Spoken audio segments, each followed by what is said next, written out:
Halo, kembali lagi di part 4 dari pelajaran 10 anak darah, perumpamaan 10 anak darah Matius pasal 25. Di dalam Matius 25 kita lanjutkan ketika bridegroom tarried, atau di waktu yang mereka ekspektasikan datang tapi tidak datang, ada penundaan, ada tarrying time. Maka gadis-gadis ini seluruhnya all slumbered, mulai mengantuk dan tertidur. Mengantuk ini artinya sudah mulai lelap, sudah mulai kehabisan energi, semangatnya hilang. Karena kalau orang yang semangatnya full, dia akan bangun terus gitu. Tapi mereka mulai mengantuk dan tertidur akhirnya. Tidur ini kalau kita belajar doktrin orang mati adalah simbol mati ya. Ada kemerosotan, ada ketertiduran, sehingga mereka nggak sadar apa yang terjadi. Kalau orang tidur kan nggak tahu ada kejadian apa. Nah, jadi ada masanya di dalam gereja Tuhan, kalau di pelajaran lain kita bisa pelajari kondisi umat Tuhan tertidur secara rohani dan butuh dibangunkan. Nah, dan pada saat tengah malam ada seruan dinyatakan, diserukan, seruan tengah malam. Lihatlah, mempelai pria datang, pergilah kamu keluar dari tempat kamu sekarang berada untuk menyongsong dia. Itulah seruan tengah malam. Keluar dari tempat kamu sekarang berada, songsong dia, menyambut dia. Maka seluruh garis-garis ini bangkit dan mulai menyalakan pelita mereka. Tetapi yang bodoh berkata pada yang bijaksana, berikan pada kami minyak yang kamu miliki, karena lampu kami hampir habis. Kami nggak punya minyak. Tapi yang bijaksana mengatakan, nggak bisa begitu. Nanti nggak cukup untuk saya dan untuk kamu. Karena oil prinsipnya tidak bisa ditransfer. Nah, dan karakter yang bodoh ini juga adalah mengandalkan saudara-saudara yang bijaksana. Ini nggak bisa ya. Kita bisa punya akses langsung kepada Kristus untuk mengampuni dosa kita. Kita bisa punya hubungan langsung. Tapi yang bodoh ini selalu mengandalkan saudaranya bijaksana. Nah, dalam banyak hal ya, dalam mengerti Alkitab, nah, tentu kita bisa belajar Alkitab langsung ya secara pribadi. Nah, tapi saya tidak menyalahkan juga kalau ada konsep mengajar ya, mengajar, ada orang yang mengajar, itu tujuannya untuk mempermudah, karena salah satu karunia roh adalah mengajar. Memang ada orang yang diutus Tuhan untuk mengajar supaya kita bisa lebih cepat mengerti kebenaran. Tapi bukan berarti apa yang disampaikan orang itu tidak kita uji lagi. Tidak kita uji lagi. Harus diuji. Dan sehingga itu menjadi kita secara pribadi mengerti apa sih yang dimaksudkan firman Tuhan. Bukan karena orang itu lagi yang sampaikan, tapi memang karena kita lihat sendiri akhirnya. Nah, itu artinya memiliki pengalaman secara pribadi ya, menggali firman Tuhan, menguji. Sama seperti orang Berea. Orang Berea ini karakter yang harus dimiliki oleh umat Tuhan. Orang Berea ini di dalam Kisah 17 dikatakan mereka sifatnya adalah ketika ada yang menyampaikan firman Tuhan, mereka siap untuk menerima dengan kerelaan hati. Apa nih firman Tuhan? Tapi nggak hanya terima aja, setiap hari mereka selidiki apakah yang disampaikan oleh orang tersebut sesuai dengan law and testimony atau tidak, hukum dan kesaksian atau tidak. Diuji setiap firman itu. Ya kalau nggak sesuai ya nggak dibuang aja. Kalau sesuai firman Tuhan diteguhkan.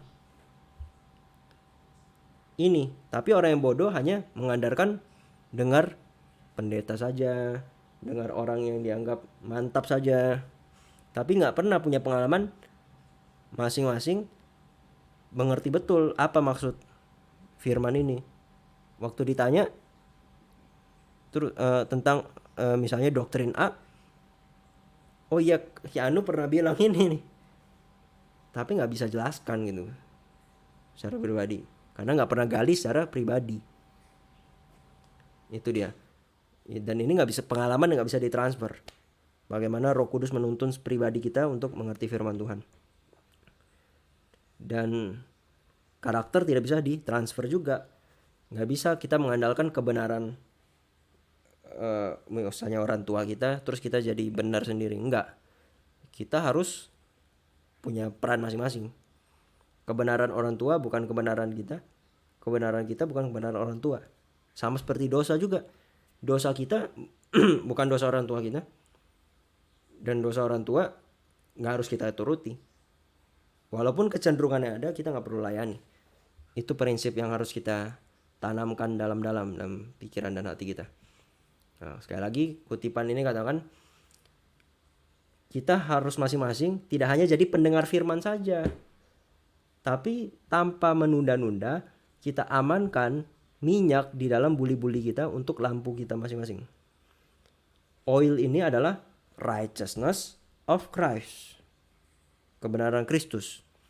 Yang oil ini merepresentasikan karakter, dan karakter tidak bisa ditransfer. Tidak seseorang pun bisa mengamankannya bagi orang lain. Setiap orang harus memiliki bagi dirinya sendiri karakter yang dimurnikan dari setiap noda dosa. Dan kita oil, Roh Kudus, Roh Kristus yang kita terima, sehingga kita bisa dimampukan untuk hidup sebagaimana Kristus juru selamat kita hidup. Dan ketika kita melakukan firman Tuhan, itu akhirnya jadi kebiasaan kita. Kebiasaan menjadi karakter. Itu dia righteousness of Christ. Bukan hanya kita punya dosa dicubahi seperti yang pemahaman yang salah yang sudah selama ini kita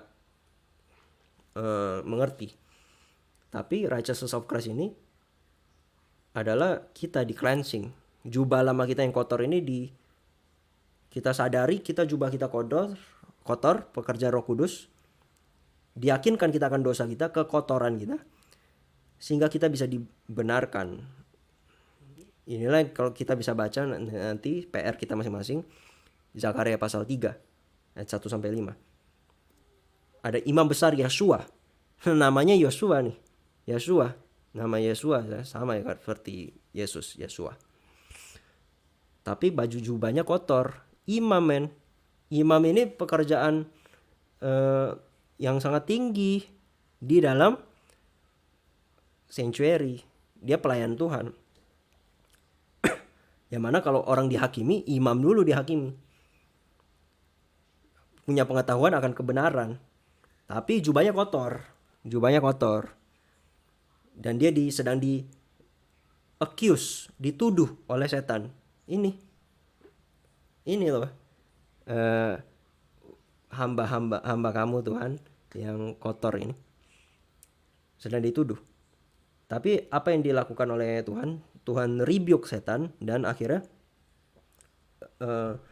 Yosua akhirnya diutus orang untuk menanggalkan jubahnya Yosua. Ditelanjangi Yosua ini. Ditelanjangi imam besar Yosua, ditelanjangi. Itu merepresentasikan kekotoran kita. Kita disadarkan akan kekotoran kita, akan dosa kita. Ditelanjangi kita. Ditanggalkan, dilepaskan jubah kita yang lama, baru digantikan jubah yang baru, yang adalah righteousness of Christ. Nah, jadi yang bodoh kan disuruh membeli kan. Di dalam Laodikia, di dalam pesan kepada Laodikia, di dalam Wahyu pasal 3 ayat 17 dikatakan disuruh beli. 17 ayat 8 dan 18 ya. Disuruh beli. Apa yang disuruh beli? Emas yang dimurnikan dalam api. Hingga iman ya, yang sudah dimurnikan dalam api, iman yang murni seperti emas. Dan juga jubah putih. Jubah putih ini apa? Kebenaran Kristus, Wahyu 19 ayat 8. Dan salap mata untuk bisa melihat kita. Untuk bisa melihat, gak buta lagi. Sehingga kita bisa berdiri penghakiman. Ini righteousness of Christ. Inilah pekerjaan Roh Kudus. Yang mana ketika dalam penghakiman yang sedang berlangsung sekarang, kita didapati sudah diampuni dosa kita, dan kita sudah bertobat 100%, hidup kita sudah selaras dengan Kristus. Karakter yang sudah dimurnikan dari setiap noda dosa. Dan ini siap jadi penghuni kerajaan sorga. Nah, Matius 25:10, waktu mereka sedang cari-cari untuk membeli, padahal sudah terlambat, nggak bisa ditemukan lagi, bridegroom datang, mempelai pria datang, dan mereka yang sudah siap, yaitu yang bijaksana, went in, masuk ke dalam bersama dengan dia, mempelai pria, ke pernikahan. Dan setelah mereka masuk, pintunya ditutup. Artinya ketika sudah ditutup, yang sudah di dalam nggak bisa keluar lagi, yang mau masuk nggak bisa lagi. Itu ya, pintu ditutup. Lukas 13 ayat 25. Apa kita mau dalami, apa pengertian pintu ditutup? Ketika master of the house, yang memiliki rumah, yang berkuasa atas rumah tersebut, is risen up, bangkit,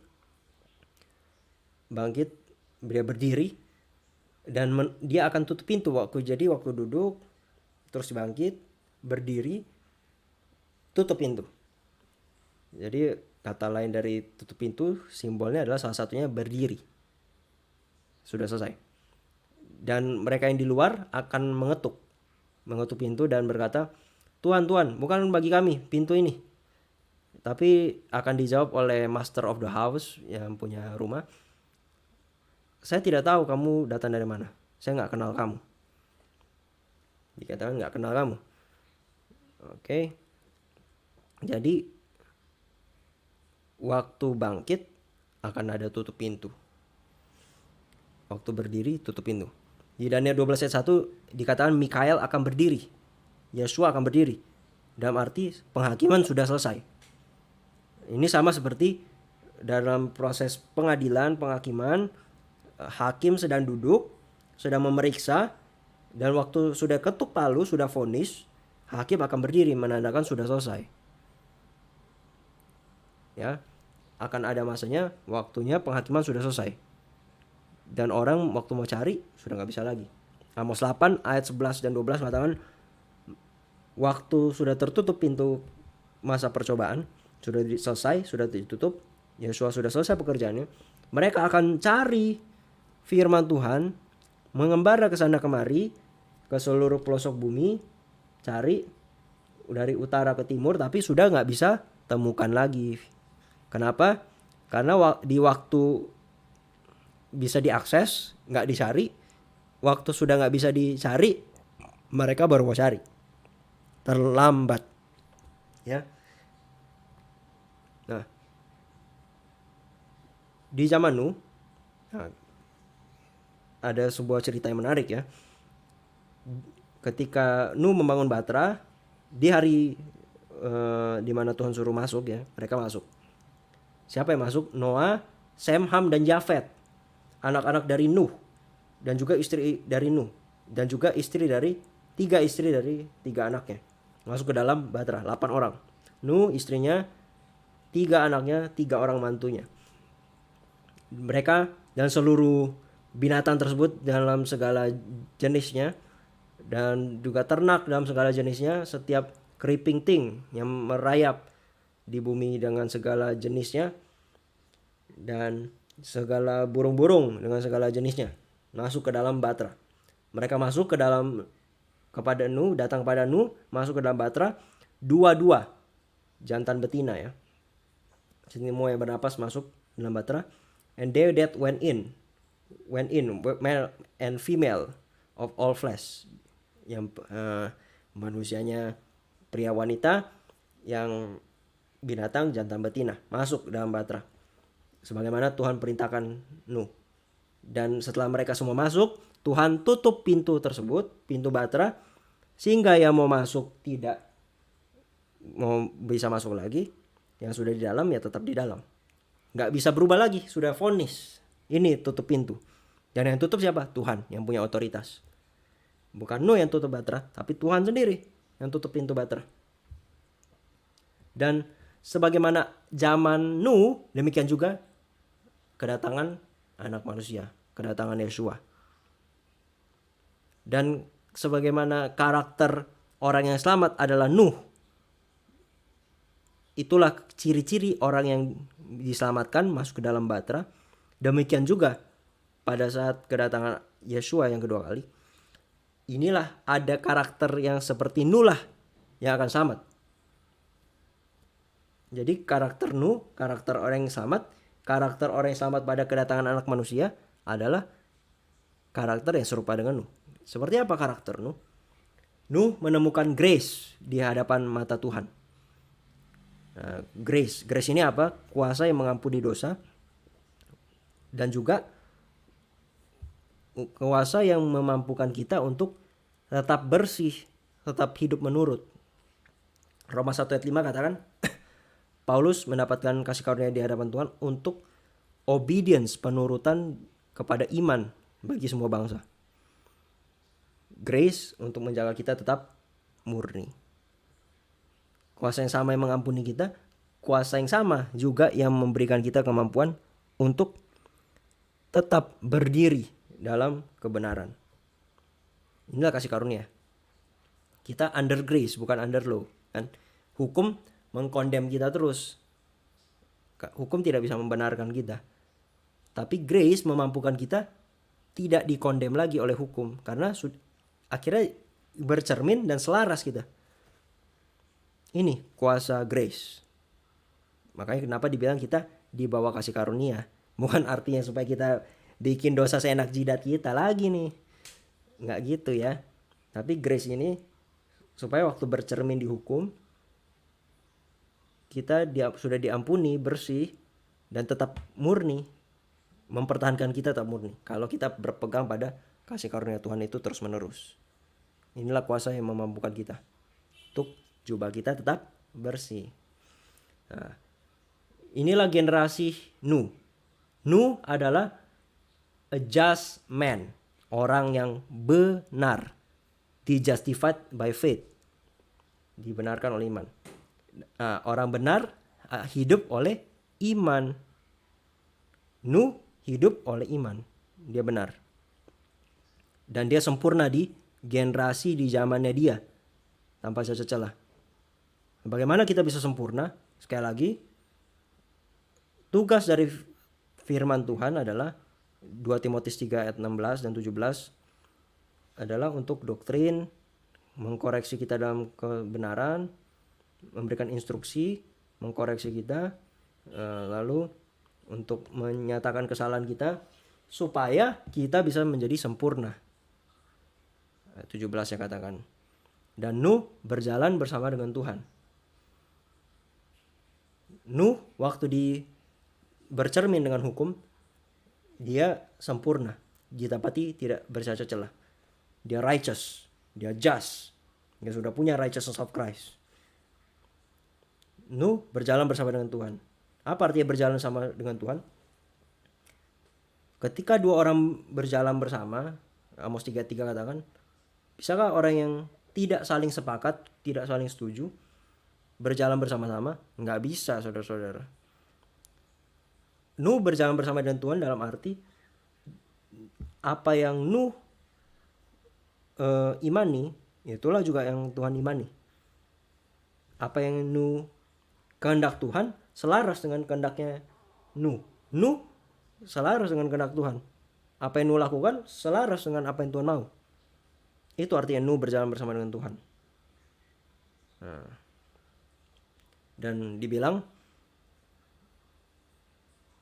siapa yang mau hidup seperti Kristus kita wajib hidup sama seperti Kristus telah hidup. 1 Yohanes 2 ayat 6. Bahasa Inggrisnya, kita akan berjalan sama seperti dia berjalan. Di mana Yesua berjalan? Dia berjalan dalam penurutan menuju salib, siap untuk dibantai dirinya. Penurutan sampai mati di kayu salib. Kita berjalan di mana? Di way, jalan kebenaran dan hidup. Nah, ini dia ya. Ya, berjalan bersama dengan Tuhan. Berjalan di mana? The way of God is in the sanctuary. Jalannya ada di sanctuary. Disitulah kita akan berjalan. masuk ke sampai ke bilik maha suci, tempat di mana ada hukum di situ, yang mana ketika hukum di bilik maha suci kita berjalan di situ diungkapkan dosa kita, dan akhirnya ketika bercermin dengan hukum oleh grace Tuhan kita sempurna, selaras dengan hukum. Tempat di mana Tuhan berada, di situlah kita berada. Nah, tapi kalau yang nggak berjalan dengan Tuhan, Tuhan lagi ada di bilik maha suci, kita lagi di pelataran, nggak sinkron. Kita nggak sedang berjalan dengan Tuhan. Nah, lalu 25 ayat 11 katakan, setelah ini datang juga gadis-gadis yang lain berkata, Tuhan, Tuhan, bukakan pintu ini bagi kami. Tapi dia menjawab, sesungguhnya aku berkata padamu, saya tidak tahu kamu, saya tidak kenal kamu. Apa ini mengenal? Mengenal seperti apa yang dimaksud? Banyak orang bilang saya mengenal Tuhan. Mengenal seperti apa yang dimaksud? Kejadian 4 ayat 1. Dan Adam mengenal Eve, his wife. Dan karena Adam mengenal Eve, his wife, knew Eve, his wife, maka mengandunglah si Hawa dan melahirkan Kain. Jadi pengenalan seperti apa yang Tuhan mau? Pengenalan seperti Adam dan Hawa.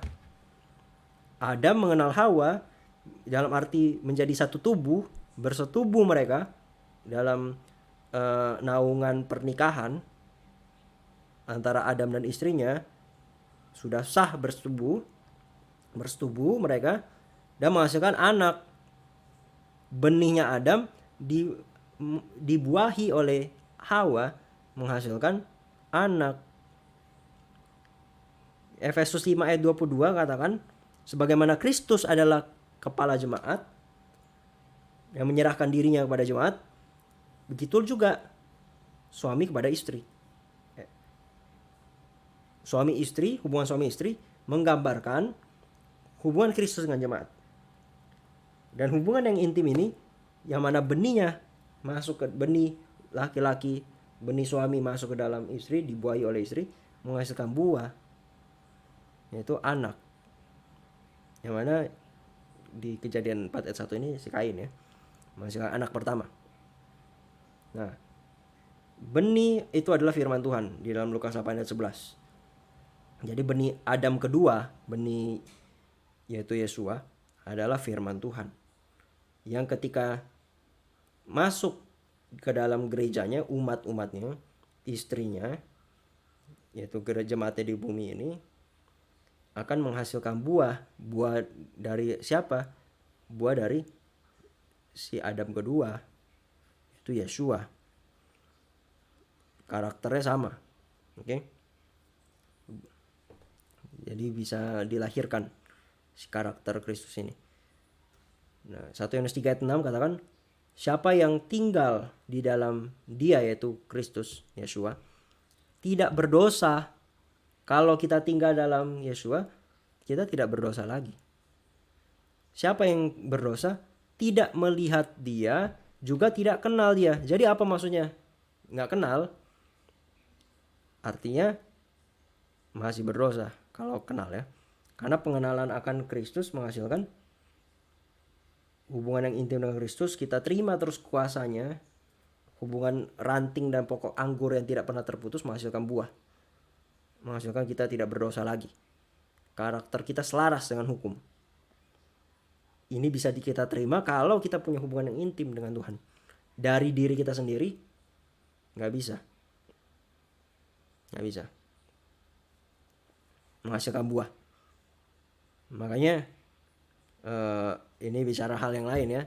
Masturbasi itu tidak selaras dengan kehendak Tuhan, yang mana dia ungkapkan tidak bisa menghasilkan buah, nggak bisa menghasilkan anak. Hubungan homoseksual nggak bisa menghasilkan anak, karena perintah Tuhan adalah di Taman Eden, be fruitful and multiply, berkembang biaklah dan jadi banyak, menghasilkan buah. Itu bisa didapati dengan hubungan suami istri. Hubungan suami istri ya, yang sah di hadapan Tuhan. Dan di luar daripada itu bukan kehendak Tuhan. Bukan kehendak Tuhan. Nah, Inilah pengenalan akan Tuhan ya. 1 Yohanes 3 ayat 9, siapa yang lahir dari Tuhan. Nah, lahir, ada yang lahir. Kenapa lahir? Karena benih pria sudah ada dalam dia. Benih firman Tuhan, benih Yeshua ada dalam gerejanya, dalam umatnya. Siapa yang lahir dari Tuhan tidak berbuat dosa lagi, karena benihnya ada dalam dia. Dan dia tidak dapat berdosa karena dia lahir dari Tuhan. Sudah lahir baru. Apa yang membuat kita lahir baru? Firman Tuhan yang berdiam dalam kita. Dan kita disucikan oleh penurutan akan firman Tuhan. Inilah yang membersihkan kita. Ini membersihkan kita. Nah, ada satu ayat dalam Mazmur 119 ayat 9 dan 11. Dengan bagaimanakah seorang muda dapat menjaga jalannya tetap bersih? Dengan memperhatikan, take heed. Dia memperhatikan firman Tuhan. Tentunya dia perhatikan dan lakukan ya. Dan ayat 11 katakan, Thy word, firmanmu saya simpan dalam hati saya, sehingga saya tidak berdosa lagi. Thy word have I hid in my heart. Saya tanam dalam hati saya. Disembunyikan seperti benih, disembunyikan dalam tanah, ditanam, sehingga saya tidak berdosa lagi. Dan benih tersebut akhirnya menghasilkan buah. Bertumbuh, mulai bertunas, bertumbuh terus sampai menghasilkan buah. Nah, inilah pengenalan yang Tuhan mau. Hubungan intim suami istri. Resmi dalam pernikahan. Tapi kalau saya masih menikah dengan manusia lama saya belum mati, tapi saya mau menikah dengan Kristus, itu gak bisa. Itu namanya fornication ya. Masih berzina kita menjadi penzina. Suami kita masih hidup, manusia lama, tapi mau hidup dengan Kristus. Itulah Roma 7 ayat 1 sampai 4 ya. Manusia lama kita harus mati dulu, baru kita bisa menikah dengan yang baru, yaitu Yeshua. Menikah yang baru, memiliki hubungan yang intim, pengenalan yang terus menerus, secara konstan kita bergantung sama Tuhan. Inilah yang menjadikan kita sempurna, dibenarkan oleh iman. Kristus sekarang sedang mengetuk pintu hati kita, Laodikia yang miskin, buta, dan telanjang ini. Dia sedang ketuk. Dan jikalau seorang mendengarkan suaranya, suaraku, suara Kristus, melalui rohnya, dan membukakan pintu, aku akan masuk ke dalam dia, makan bersama dengan dia, dan dia bersama dengan aku. Kristus yang sekarang sedang mengetuk. Dan kita mau bukakan atau tidak, mengizinkan dia masuk atau tidak. Ada waktunya ketika kita padahal kita sudah tutup pintu kita sendiri, kita gak mau biarkan dia masuk. Nanti ketika dia sudah berdiri dan tutup pintu, kita malah mau mengetuk. Padahal sudah gak bisa lagi. Selama ini kita kemana aja. Dia sedang ketuk pintu hati kita, tapi kita menolak. Entah karena kita gak mau dia sebagai comforter kita mau cari comforter yang lain. Entah itu dalam secara doktrinal Trinitas, Roh Kudus, Tuhan Roh Kudus yang lain, yang merupakan oknum yang lain. Atau kita mau cari comforter yang lain di dalam kedagingan kita, lust of the flesh, lust of the eyes, dan pride of life, kesombongan hidup, keinginan daging, keinginan mata. Kita cari kenyamanan yang lain di dalam berhala-berhala kita, sehingga menutup dia gak bisa masuk. Itulah yang harus kita tinggalkan, saudara-saudara, comforter kita yang lain. Kita mau Kristus gak bisa masuk kalau pintunya dihambat dengan berhala-berhala pintu hati kita. Itu harus kita tinggalkan dengan kasih karunia Tuhan. Datang sebagaimana kita ada dalam segala kekotoran kita. Kita relakan diri kita untuk dibersihkan dan menerima jubah kebenaran Kristus yang murni itu. Dan kita akan didapati bersiap berdiri di penghakiman yang sedang berlangsung. Dan kerinduan saya adalah di masa yang sangat singkat ini kita bisa bekerja, memiliki oil, minyak masing-masing bagi kita pribadi. Karakter tidak bisa ditransfer. Pekerjaan kita masing-masing. Izinkan Kristus masuk dan bekerja dalam kita. Biarlah kebenaran itu kita praktekkan menjadi kebiasaan kita, bukan dengan kekuatan kita sendiri, tapi inilah kita memiliki pengalaman bergantung sama Tuhan, mau diubahkan. Berdoalah dan berpuasalah saudara-saudara. Waktunya sudah sangat singkat. Kita hanya bisa menguatkan saudara-saudara kita, tapi kita masing-masing punya pekerjaan untuk melakukan pekerjaan tersebut. Saya rindu untuk kita sama-sama bisa bertemu di kerajaan sorga. Tapi sebelum bertemu dalam kerajaan sorga, kita akan lewati krisis yang akan mengungkapkan apakah kita ada minyak atau tidak. Dan saya rindukan saya dan saudara, semua yang mendengar pekabaran ini, bisa mengerti, dituntun oleh Roh Kudus dan memiliki minyak masing-masing. Tuhan memberkati.